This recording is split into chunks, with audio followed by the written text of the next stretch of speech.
اللہ کے محبوب علیہ الصلوۃ والسلام آپ جانتے ہیں جب پیدا ہوئے تو باپ کا سایہ سر پہ نہیں تھا. 6 سال کی عمر تھی. اپنی والدہ کے ساتھ مدینہ المنورہ گئے جو حضور کا ننیال تھا. واپسی پر ابوا کے مقام پر سیدہ آمنہ سلام اللہ علیہا کی طبیعت خراب ہو گئی. انہیں لگا کہ یہ بیماری جان لیوا ثابت ہوگی. انہوں نے سیدہ برکہ کو بلایا، ام ایمن سلام اللہ علیہا کو، کہا کہ میرے بیٹے کو بحفاظت امیر قریش عبد المطلب تک پہنچا دینا. اور خود انہوں نے اپنا تپتا ہوا بخار سے ہاتھ حضور کے سر پہ رکھا. اور سیدہ آمنہ حضور سے کوئی بات کرنا چاہ رہی تھی، لیکن ضبط کے بندھن ٹوٹ گئے اور چھم چھم آنکھوں سے آنسو برسنے لگے. سیدہ آمنہ حضور سے بس جو باتیں کرنا چاہ رہی تھی نہ کر پائیں، لیکن 2 باتیں انہوں نے کی. سیرت کی سب سے پہلی کتاب ابن حشام میں یہ واقعہ موجود ہے، باقی کتب میں بھی. تو سیدہ آمنہ نے کہا بیٹا ہر نئی چیز نے پرانا ہو جانا ہے، ہر باقی نے فنا ہو جانا ہے. میں بھی جا رہی ہوں. وَذِكْرَ باق وَوَلَدْتُ طُهْرًا، لیکن میرا ذکر نہیں مٹے گا. تیرے جیسا ستھرا بیٹا چھوڑ کے جا رہی ہوں. جن ماؤں کے بیٹے اچھے ہوں وہ ماؤں کا ذکر مٹنے نہیں دیتے. کہا کہ بیٹا میں جا رہی ہوں لیکن میرا تذکرہ نہیں مٹے گا، اس لیے کہ تیرے جیسا پاکیزہ بیٹا چھوڑ کے جا رہی ہوں. یہ آخری لفظ تھے کہ سیدہ آمنہ کا وصال ہو گیا. حضور ماں سے لپٹ گئے کہ امی آپ آگے بولتی نہیں. 6 سال کی عمر ہے لیکن خاموش ہو گیا. چمن بولتا. وہ کسی نے کہا تجھے کن پھولوں میں ہم کفن دے، تو جدا ہی ایسے موسموں میں ہوا جب درختوں کے ہاتھ پھولوں سے خالی تھے. آج حضور مدینے میں تشریف فرما ہیں تو صحابہ ادب سے کھڑے ہو گئے تو آقا کریم علیہ السلام کی آنکھوں سے آنسو جاری ہو گئے اور ادھر اقامت ہو رہی ہے اور حضور کی چشمان سے آنسو جاری ہیں. اور پھر حضور نے فرمایا، الحاوی الفتاوی میں امام سیوطی نے اس واقعہ کو نقل کیا، حضور چھم چھم روئے جا رہے ہیں اور کہا لو ادرکت والدی او احدہما، کاش آج میرے ماں باپ زندہ ہوتے یا کم از کم میری ماں ہی زندہ ہوتی. وَأَنَا أُصَلِّي صَلَاةَ الْعِشَاء، اور میں لوگوں کو نماز عشاء پڑھا رہا ہوتا. وَأَقْرَأُ فِيهَا بِفَاتِحَةِ الْكِتَابِ، اور اس میں سورہ فاتحہ کی تلاوت کر رہا ہوتا. پھر میری ماں کو میرے ساتھ کوئی کام یاد آ جاتا. وہ دروازے پر آتی، چلمن سرکاتی اور میٹھے اور مد بھرے لہجے میں مجھے بیٹا محمد کہہ کے آواز دیتی. تو میں لوگوں میں اپنی نماز چھوڑ کے پہلے ماں کی بات کو سن لیتا. ماں تو ماں ہوتی ہے، تو ماں کے پیار کو کسی ترازو پہ نہیں تولا جا سکتا.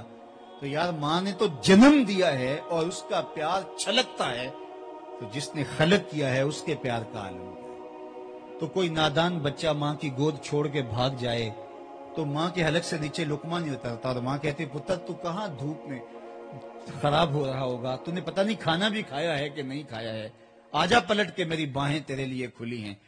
مالک کیا آواز دے رہا ہے، سنیے مالک کی آواز. یا ایھا الانسان ما غرک بربک الکریم، او بھاگے آنا تو نے ہے ہی، پھر جو کفن میں منہ چھپا چھپا کے آتا پھرے گا. اچھا نہیں کھلے منہ آ جا. پھر جو لوگ تجھے اٹھا کے لائیں گے، اچھا نہیں کہ اپنے قدموں سے چل کے آ جا.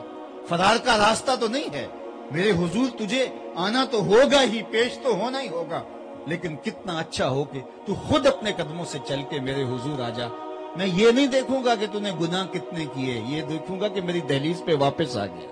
التائب من الذنب کمن لا ذنب لہ، گناہ سے توبہ کرنے والا ایسا ہوتا ہے جس طرح اس نے گناہ کیا ہوا ہی نہیں. اللہ یہ نہیں دیکھتا کہ اس نے جرم کتنے کیے، وہ دیکھتا ہے کہ آیا ہے میری دہلیز پہ.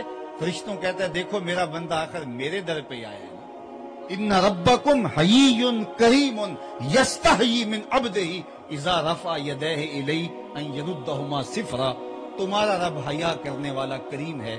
بندے جب اس کے سامنے ہاتھ پھیلا کے دعا مانگتے ہیں، اللہ فرماتا مجھے شرم آتی ہے کہ میرے در پہ آئے ہیں اور خالی موڑ دوں ان کو. تو آج در کھلا ہے رحمت، اج ساوی نے کھلے راوی نے انج ٹوک نوکھڑے ٹوک دے نہیں، تر پویں تے پینڈے مک جاندے کار بیٹھیاں فاصلے مک دے. آج وقت ہے، فرصت کے لمحے ہیں. کوئی فقیر تھا تو وہ بازار میں کھڑا رو رہا تھا، تو کسی نے روک کے کہا کسی نے مارا ہے، تنگ کیا، کیا ماجرا ہوا؟ اس نے کہا نہیں کوئی ایسی بات نہیں ہوئی، بس ان کے رویے نے رلا دیا. کیا مطلب؟ کہا گزر رہا تھا، ان کو دنیا میں کھوئے ہوئے دیکھا، دل میں ترس جاگا، تو میرا خیال تھا کہ ان کی رب کی صلح کروا دوں. تو کیا ہوا؟ کہا میں نے اس سے بات کی، اس نے کہا لے آ میری دہلیز پہ، ایک آنسو سے دھو ڈالوں گا سارے گناہ. بڑا خوش ہوا. پھر ان سے کہا آجو اس کی دہلیز پہ، دے رحمت کو شادہ ہے. تو یہ مجھے کہنے لگے جا بابا کام کر، تجھے کیا پتا دنیا داری کیا ہوتی ہے. تو وہ تو مان گیا تھا، یہی نہیں مانے، مجھے ان کے رویے پہ ترس آیا، رو پڑا۔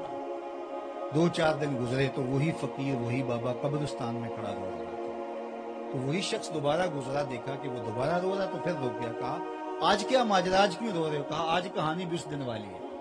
کہا کیا مطلب؟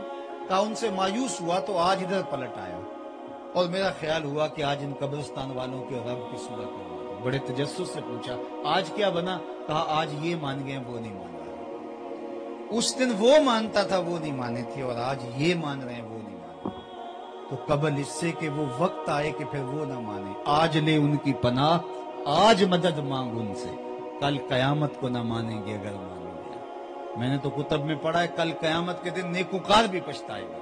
بدکاروں کا پچھتانا تو سمجھ میں آتا ہے، جنہوں نے زندگی آوارگی میں گزار دی۔ نیکوں کا پچھتانا کیا ہوگا؟ جب وہ اچھے اعمال کی جزا دیکھیں گے، پچھتائیں گے جو چند لمحے ضائع کر دیے، وہ بھی کیوں ضائع کیے، وہ بھی اس کی یاد میں گزارے ہوتے۔ زندگی تیزی کے ساتھ کٹ رہی ہے، برف کی طرح پگھل رہی ہے۔ اپنی زندگی کو سنبھالیں، توبہ کا دروازہ کھلا ہے، اللہ کی دہلیز پہ آئیں۔ ایک بزرگ فرماتے ہیں مجھے قرآن مجید کی اس آیت کی سمجھ نہیں آتی تھی، ان الانسان لفی خسر، بے شک انسان خسارے میں ہے۔ انسان کہتا ہے میں تو خسارے میں نہیں ہوں، میری 25 سال پہلے کی زندگی دیکھو اور آج کی زندگی دیکھو، میں تو محل بنا لیے ہیں، وہ کچے گھر ہوتے تھے آج عالی نصب کوٹھیاں ہیں، وہ کچی سڑکیں ہوتی تھی آج تارکول بچھا ہوا ہے، عالی نصب پلازے ہیں۔ زندگی کا جمال دیکھو، ایک جوڑا ہوتا تھا اس کو دھو کے پہن لیا کرتے تھے، آج اتنے لباس ہیں کہ موسم بدل جاتا ہے، لباس بدلنے کی باری نہیں آتی۔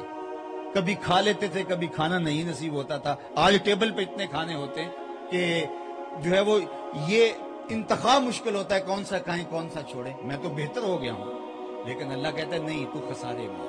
وہ کہتے مجھے سمجھ نہیں آ رہی تھی کہ خسارہ کیا ہے۔ ایک دن میں سمرقند کے بازار سے گزر رہا تھا تو وہاں ایک آدمی پھٹے کے اوپر برف رکھ کے بیچ رہا تھا اور ساتھ آواز لگا رہا تھا۔ آج کل تو یہ پاپڑ بیچنے والے بھی وہ سپیکر لگا کے بول رہے ہوتے ہیں، وہ ہمارے گھر کے قریب سے گلی گزرتی ہے تو وہ بڑے ترنم سے پڑھ رہے ہوتے ہیں، تو کبھی میں بھی جو ہے وہ مطالعہ چھوڑ کے جو ہے وہ اس کی شاعری کا لطف لینے لگ جاتا ہوں کہ یہ پاپڑوں والا آیا ہے۔ تو اس زمانے کے اندر وہ پھٹے کے اوپر برف رکھ کے بیچ رہا تھا اور ساتھ آواز لگا رہا تھا، اور کیا کہا تھا، ارحموا ارحموا علی من یذوب راس مالک، او لوگوں گزرنے والوں میرے پہ ترس کھاؤ، میں ایک ایسا تاجر ہوں جس کا راس المال پگھلتا چلا جا رہا، میرا سودا ٹھہر نہیں رہا۔ آپ نے پلاٹ خریدا ہے، نہیں بک رہا، ہو سکتا ہے 2 سال کے بعد پراپرٹی کا ریٹ ہی اوپر چلا جائے تو آپ کو کروڑوں میں فائدہ ہو جائے۔ آپ کپڑا بیچتے ہیں، آپ پیٹرول بیچتے ہیں، ہو سکتا ہے کل 6 روپے جو ہے وہ اوپر چلا جائے پیٹرول، اور آپ کا جو ہے وہ بیٹھے بیٹھے جو ہے وہ کتنا فائدہ ہو جائے۔ لیکن برف بیچنے والا ایک ایسا سوداگر ہے کہ اگر برف کل مہنگی بھی ہو گئی تو اس کے ہاتھ کچھ نہیں ہوگا، اس لیے کہ اس کا سودا پگھلتا چلا جا رہا ہے۔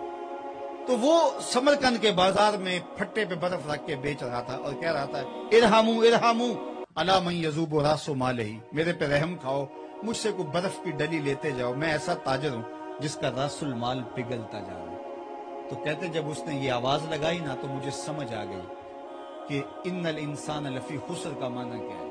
تو میں نے رک کے کہا صاحب مجھے اس آیت کی سمجھ آ گئی، جس طرح تیری برف پگھلتی جا رہی ہے میری زندگی پگھلتی جا رہی ہے، اور اگر تو اس برف کے بدلے میں آج کوئی درہم، کوئی دینار، کوئی پارچہ، کوئی غلہ لے لے تو تجھے فائدہ ہوگا۔